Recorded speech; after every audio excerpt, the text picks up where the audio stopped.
Stanley worked for a company in a big building where he was employee number 427. Employee number 427's job was simple. He sat at his desk in room 427 and he pushed buttons on a keyboard. Orders came to him through a monitor on his desk, telling him what buttons to push, how long to push them, and in what order. This is what employee 427 did every day of every month of every year. And although others might have considered it soul-rending, Stanley relished every moment that the orders came in, as though he had been made exactly for this job. And Stanley was happy. And then one day, something very peculiar happened.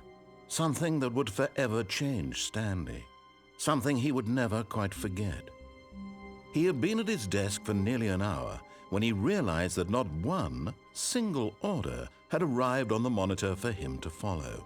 No one had showed up to give him instructions, call a meeting, or even say hi. Never in all his years at the company had this happened, this complete isolation. Something was very clearly wrong. Shocked, frozen solid, Stanley found himself unable to move for the longest time. But as he came to his wits and regained his senses, he got up from his desk and stepped out of his office.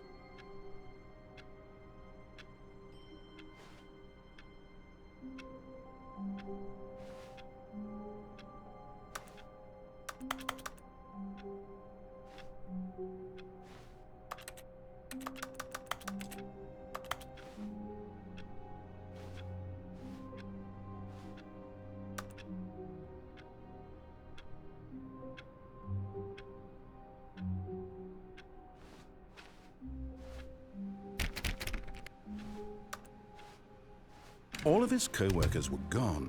What could it mean? Stanley decided to go to the meeting room. Perhaps he had simply missed a memo.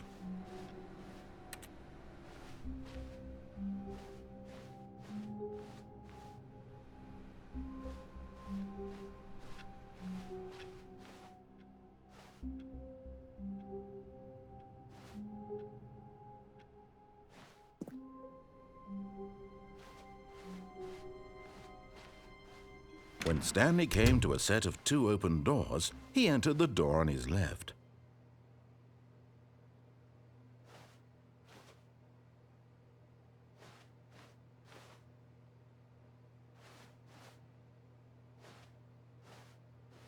This was not the correct way to the meeting room, and Stanley knew it perfectly well. Perhaps he wanted to stop by the employee lounge first, just to admire it.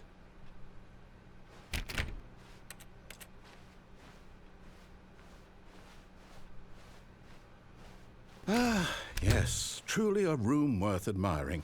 It had really been worth the detour after all, just to spend a few moments here in this immaculate, beautifully constructed room. Stanley simply stood here, drinking it all in.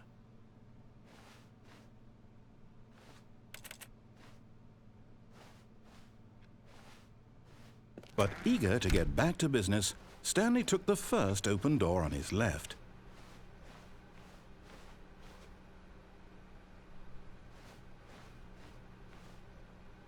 Stanley was so bad at following directions, it's incredible he wasn't fired years ago.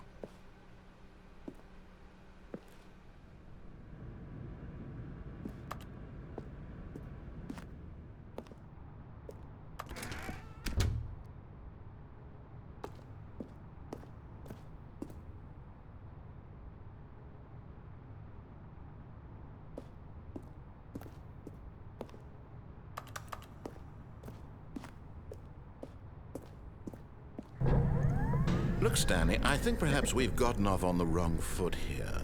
I'm not your enemy, really, I'm not.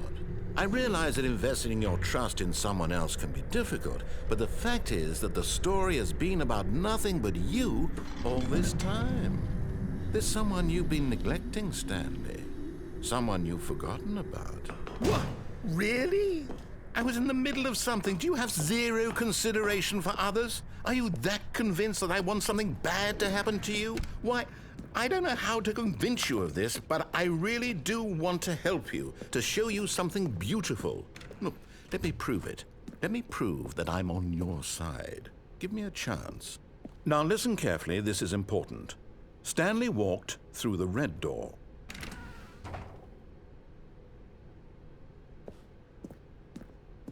Oh, thank God you are willing to listen to me. Do you see that I really have wanted you to be happy all this time? The problem is all these choices. The two of us always trying to get somewhere that isn't here. Running and running and running, just the way you're doing right now. Don't you see that it's killing us, Stanley? I wanted to stop. We would both be so much happier if we just stopped. And I think I have a solution. Here, let me show you.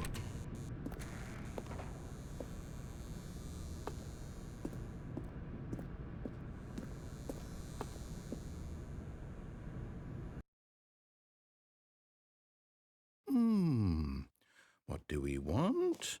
What are we looking for? Here. Yes. Oh, it's beautiful, isn't it? If we just stay right here, right in this moment with this place, Stanley, I think I feel happy. I actually feel happy.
No, wait. Where are you going? Right. Where were we?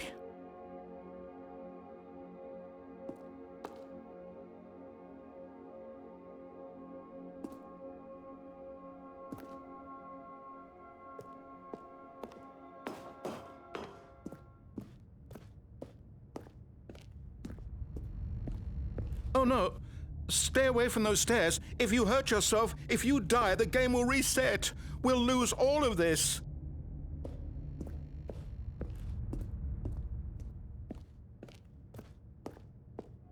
Good, good. We can't be too safe. Promise me you won't go back there. Just stay here.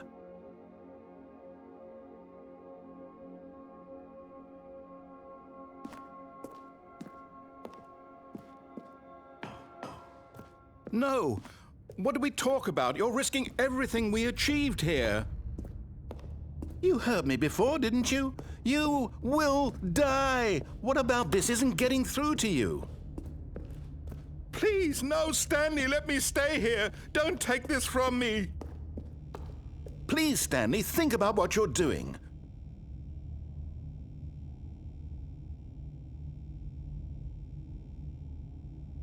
No! Oh, thank God you lived. You had me worried there for a moment. Now, can we please get back to the other room?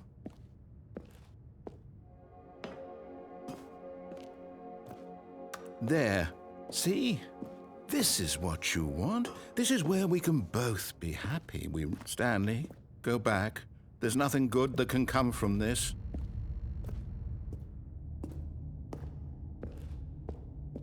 No. No, no, what are you doing? Do you just not believe me? What can I say to convince you?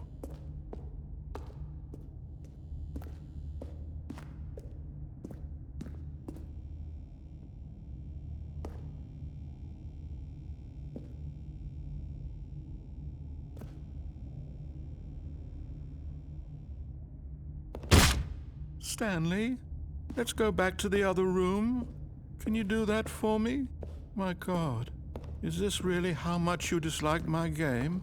That you'll throw yourself from this platform over and over to be rid of it? You are literally willing to kill yourself to keep me from being happy. Am I reading the situation correctly? Or maybe you're just getting a kick out of it. I don't know anymore. I just wanted us to get along. But I guess that was too much to ask. It looks like you wanted to make a choice after all. Well, this one is yours.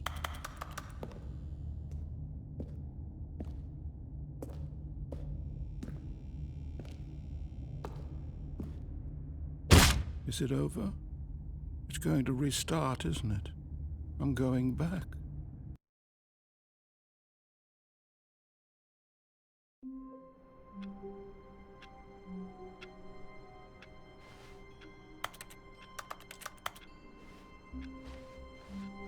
All of his co-workers were gone.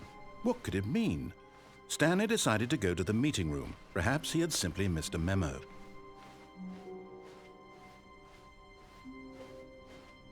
When Stanley came to a set of 2 open doors, he entered the door on his left.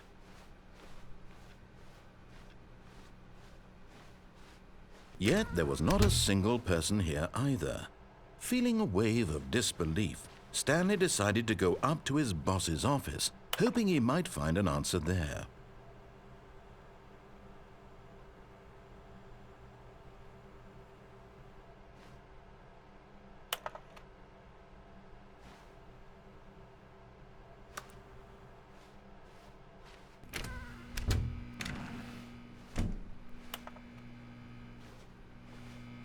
Stanley stepped into the broom closet, but there was nothing here, so he turned around and got back on track.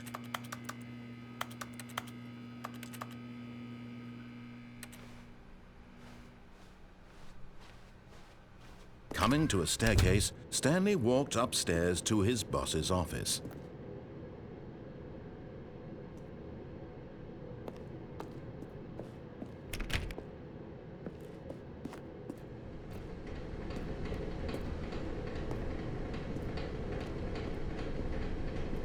But Stanley just couldn't do it. He considered the possibility of facing his boss. Admitting he had left his post during work hours, he might be fired for that. And in such a competitive economy, why had he taken that risk? All because he believed everyone had vanished? His boss would think he was crazy. And then something occurred to Stanley. Maybe, he thought to himself, maybe I am crazy. All of my co-workers blinking mysteriously out of existence in a single moment for no reason at all? None of it made any logical sense. And as Stanley pondered this, he began to make other strange observations. For example, why couldn't he see his feet when he looked down? Why did doors close automatically behind him wherever he went? And for that matter, these rooms were starting to look pretty familiar. Were they simply repeating? No, Stanley said to himself, this is all too strange. This can't be real. And at last, he came to the conclusion that had been on the tip of his tongue. He just hadn't found the words for it. "I'm dreaming!" he yelled. "This is all a dream." Oh, what a relief Stanley felt to have finally found an answer, an explanation. His co-workers weren't actually gone. He wasn't going to lose his job. He wasn't crazy after all. And he thought to himself, I suppose I'll wake up soon. I'll have to go back to my boring real-life job pushing buttons. I may as well enjoy this while I'm still lucid. So he imagined himself flying and began to gently float above the ground. Then he imagined himself soaring through space on a magical starfield, and it too appeared. It was so much fun, and Stanley marveled that he had still not woken up. How was he remaining so lucid? And then perhaps the strangest question of them all entered Stanley's head. One he was amazed he hadn't asked himself sooner. Why is there a voice in my head dictating everything that I'm doing and thinking?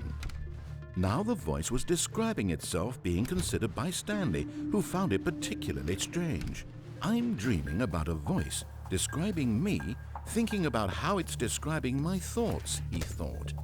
And while he thought it all very odd and wondered if this voice spoke to all people in their dreams, the truth was that, of course, this was not a dream. How could it be? Was Stanley simply deceiving himself, believing that if he's asleep, he doesn't have to take responsibility for himself? Stanley is as awake right now as he's ever been in his life. Now, hearing the voice speak these words was quite a shock to Stanley. After all, he knew for certain, beyond a doubt, that this was in fact a dream. Did the voice not see him float and make the magical stars just a moment ago? How else would the voice explain all that? This voice was a part of himself too. Surely, if he could just... He would prove it. He would prove that he was in control, that this was a dream. So he closed his eyes gently, and he invited himself to wake up. He felt the cool weight of the blanket on his skin, the press of the mattress on his back, the fresh air of a world outside this one. Let me wake up, he thought to himself. I'm through with this dream. I wish it to be over. Let me go back to my job. Let me continue pushing the buttons. Please, it's all I want. I want my apartment and my wife and my job. All I want is my life exactly the way it's always been. My life is normal. I am normal. Everything will be fine. I am okay.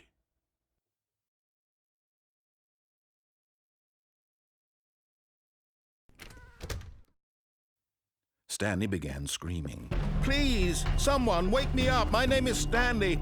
I have a boss. I have an office. I am real. Please, just someone tell me I am real. I must be real. I must be. Can anyone hear my voice? Who am I? Who am I? And everything went black.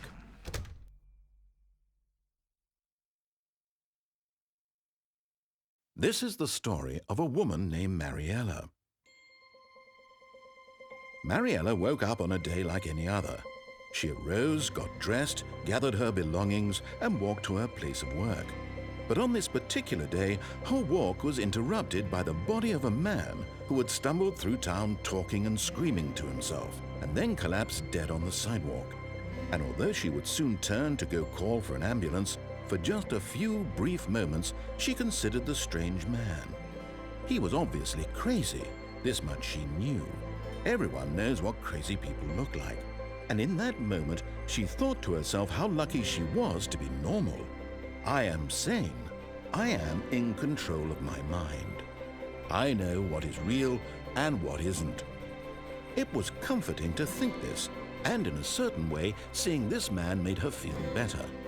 But then she remembered the meeting she had scheduled for that day, the very important people whose impressions of her would affect her career, and by extension, the rest of her life.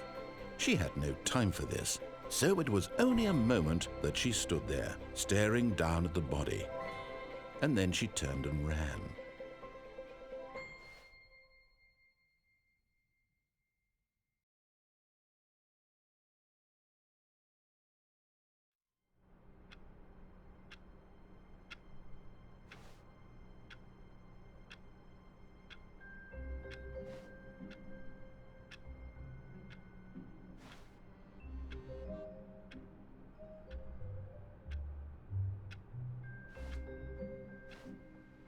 All of his co-workers were gone. What could it mean? Stanley decided to go to the meeting room. Perhaps he had simply missed a memo. Stanley went around touching every little thing in the office, but it didn't make a single difference, nor did it advance the story in any way.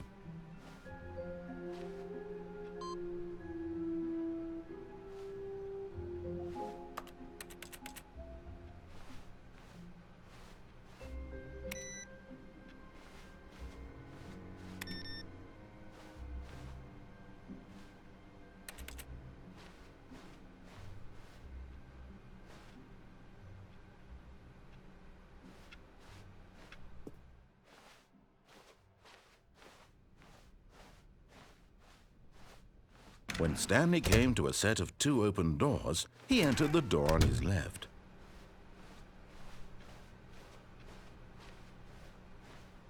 Yet there was not a single person here either. Feeling a wave of disbelief, Stanley decided to go up to his boss's office, hoping he might find an answer there.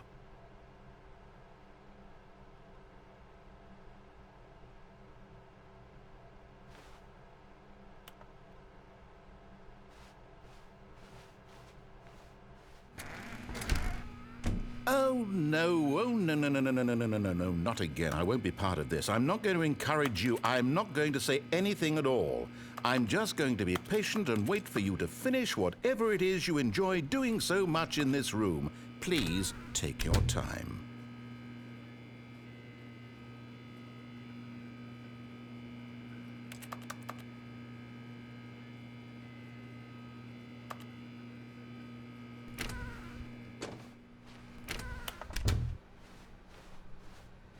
Coming to a staircase, Stanley walked upstairs to his boss's office.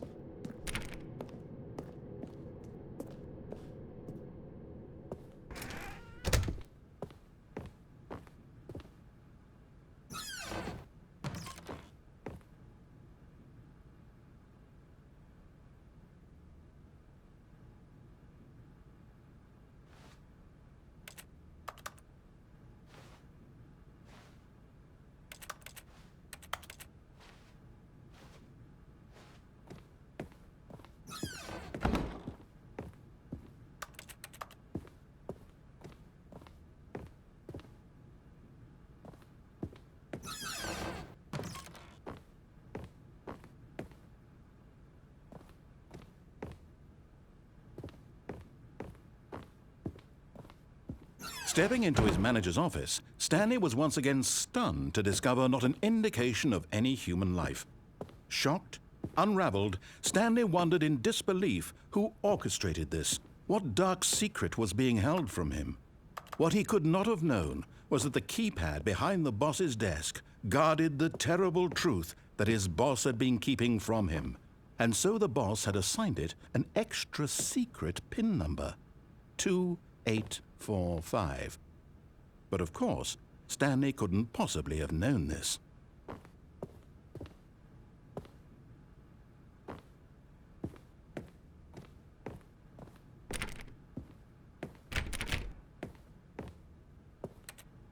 Stanley just sat around twiddling his thumbs. Trying to input anything on the device was useless, since he could never possibly know that the combination was 2845.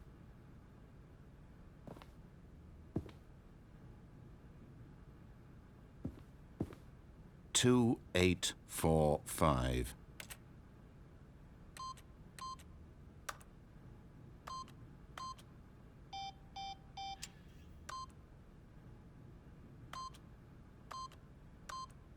Yet incredibly, by simply pushing random buttons on the keypad, Stanley happened to input the correct code by sheer luck. Amazing. He stepped into the newly opened passageway.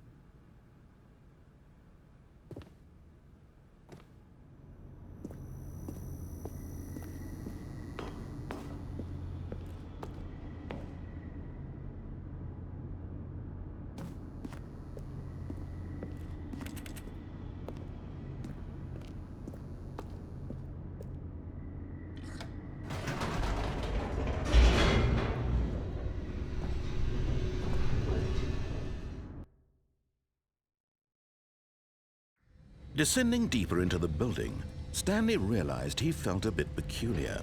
It was a stirring of emotion in his chest, as though he felt more free to think for himself, to question the nature of his job. Why did he feel this now, when for years it had never occurred to him? This question would not go unanswered for long. Stanley walked straight ahead through the large door that read Mind Control Facility.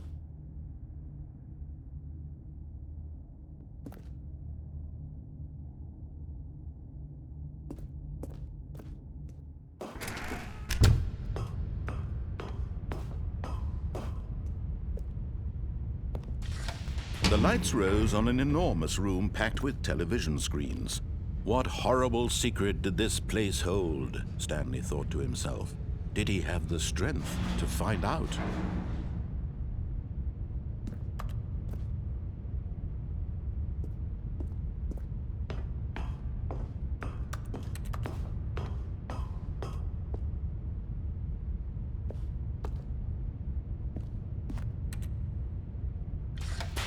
Now the monitors jumped to life, their true nature revealed.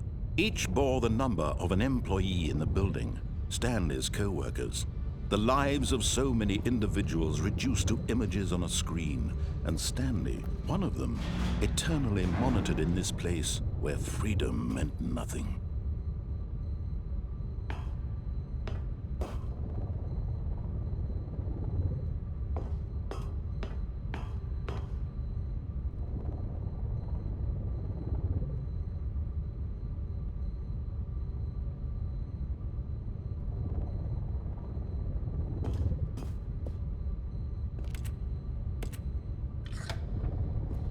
This mind control facility, it was too horrible to believe. It couldn't be true.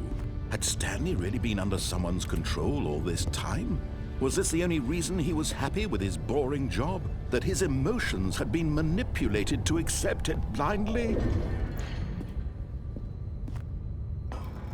No, he refused to believe it. He couldn't accept it. His own life in someone else's control? Never! It was unthinkable, wasn't it? Was it even possible? Had he truly spent his entire life utterly blind to the world? But here was the proof, the heart of the operation. Controls labeled with emotions, happy or sad or content, walking, eating, working, all of it monitored and commanded from this very place. And as the cold reality of his past began to sink in, Stanley decided that this machinery would never again exert its terrible power over another human life. For he would dismantle the controls once and for all.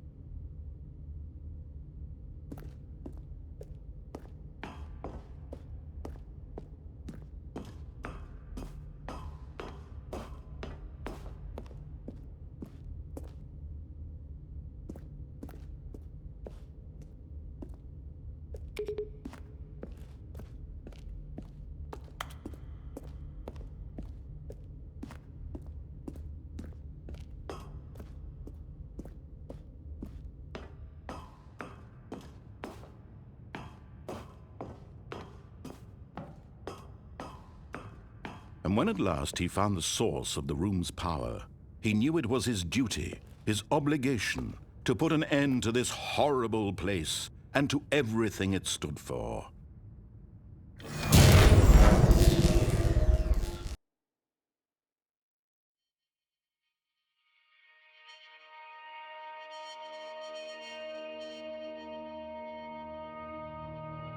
Blackness and a rising chill of uncertainty. Was it over? Yes! He had won! He had defeated the machine, unshackled himself from someone else's command. Freedom was mere moments away. And yet, even as the immense door slowly opened, Stanley reflected on how many puzzles still lay unsolved. Where had his co-workers gone? How had he been freed from the machine's grasp? What other mysteries did this strange building hold? But as sunlight streamed into the chamber, he realized none of this mattered to him, for it was not knowledge or even power that he had been seeking, but happiness. Perhaps his goal had not been to understand, but to let go. No longer would anyone tell him where to go, what to do, or how to feel. Whatever life he lives, it will be his.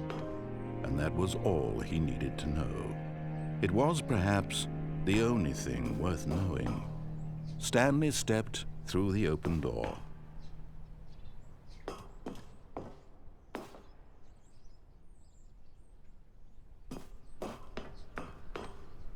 Stanley felt the cool breeze upon his skin, the feeling of liberation, the immense possibility of the new path before him.